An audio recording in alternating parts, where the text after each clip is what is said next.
Assalamualaikum warahmatullahi wabarakatuh. Perkenalkan, nama saya Tria dengan NPM 0322012229 Prodi PGSD kelas Pasarajo.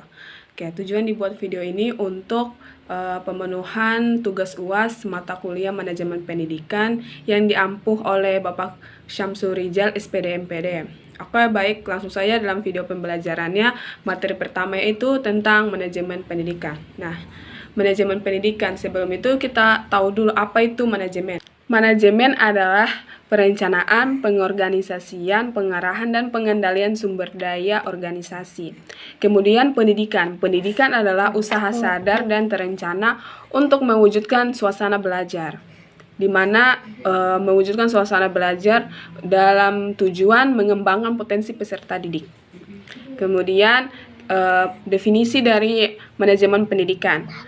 Manajemen pendidikan adalah seni dan ilmu mengelola sumber daya pendidikan untuk mencapai tujuan pendidikan secara efektif dan efisien. Manajemen pendidikan memiliki ciri khas, yaitu yang pertama, tujuan bermuara pada tujuan pendidikan.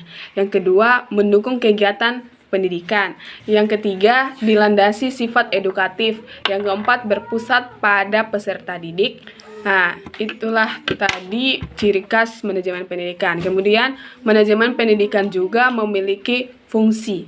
Yang pertama itu ada planning atau perencanaan. Kemudian ada organizing atau pengorganisasian. Kemudian yang ketiga ada executing atau pelaksanaan. Yang keempat, controlling.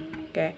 Manajemen pendidikan juga memiliki fungsi lain, yaitu yang pertama menjadi sebagai staffing atau penempatan staff, kemudian yang kedua directing atau pengarahan, yang ketiga coordinating atau koordinasi, yang keempat reporting atau pelaporan, dan yang kelima budgeting atau penganggaran.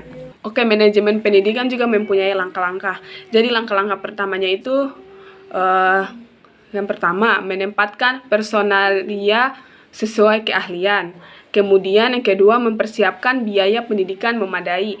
Kemudian yang ketiga, menerapkan metode pendidikan yang tepat. Kemudian langkah-langkah manajemen pendidikan yang kedua yaitu menyediakan alat-alat pendidikan yang memadai. Kemudian mempersiapkan sarana dan prasarana efektif. Kemudian mengintegrasi teori dan praktek. Dan yang terakhir, langkah-langkah manajemen pendidikan yang ketiga. Manajemen pendidikan yang ketiga. Oke, yang pertama itu menerapkan desain pembelajaran sesuai lingkungan. Kemudian yang kedua, sistem kontrol internal dan eksternal. Kemudian yang tiga, mempersiapkan daya serap pasar bagi lulusan. Selanjutnya itu proses pendidikan sebagai sistem. Nah, dalam proses pendidikan sebagai sistem ini, input siswa yang baru, proses pembelajaran di lembaga pendidikan, output lulusan, itulah tadi langkah-langkah dalam manajemen pendidikan. Kemudian, kenapa sih manajemen pendidikan itu penting? Nah, jadi manajemen pendidikan itu penting karena memastikan tujuan pendidikan tercapai, kemudian mengoptimalkan penggunaan sumber daya, kemudian dapat meningkatkan kualitas pembelajaran dan juga mempersiapkan lulusan untuk masa depan. Oke, dalam manajemen pendidikan kita harus memiliki metode pendidikan yang tepat, memilih metode pendidikan yang tepat.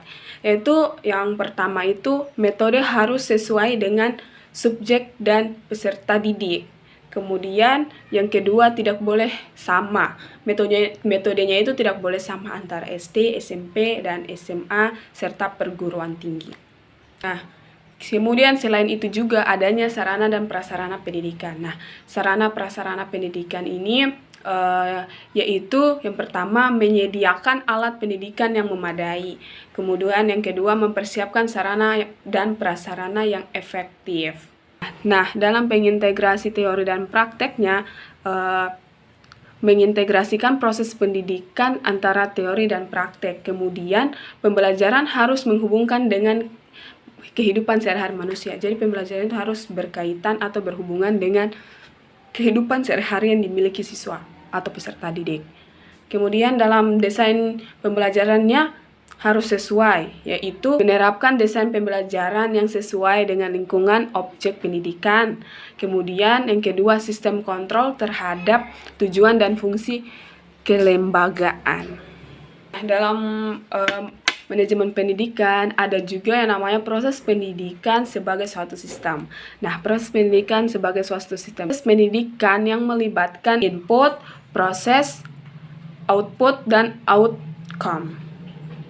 Kemudian input itu adalah siswa baru, output itu adalah lulusan. Nah, kemudian ada juga yang namanya faktor yang mempengaruhi proses pendidikan, di mana dalam faktor ini adalah instrumental input, yaitu berupa kurikulum, guru, sarana, biaya, manajemen, lingkungan geografi, demografi, pemerintahan, ekonomi, dan sosial. Dan sedangkan output dan outcome pendidikan itu berupa output adalah lulusan dari lembaga pendidikan, sedangkan outcome adalah lulusan yang bekerja atau terjun ke masyarakat. Nah, dari materi tadi bisa kita simpulkan bahwa manajemen pendidikan dapat membantu mencapainya tujuan pendidikan.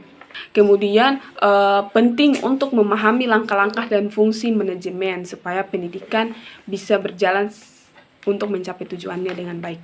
Itulah untuk materi pertama dari mata kuliah manajemen pendidikan yang membahas tentang manajemen pendidikan. Kemudian nanti di video berikutnya akan saya bahas tentang pertemuan kedua untuk manajemen pendidikan. Oke. Sekian dari saya. Assalamualaikum warahmatullahi wabarakatuh.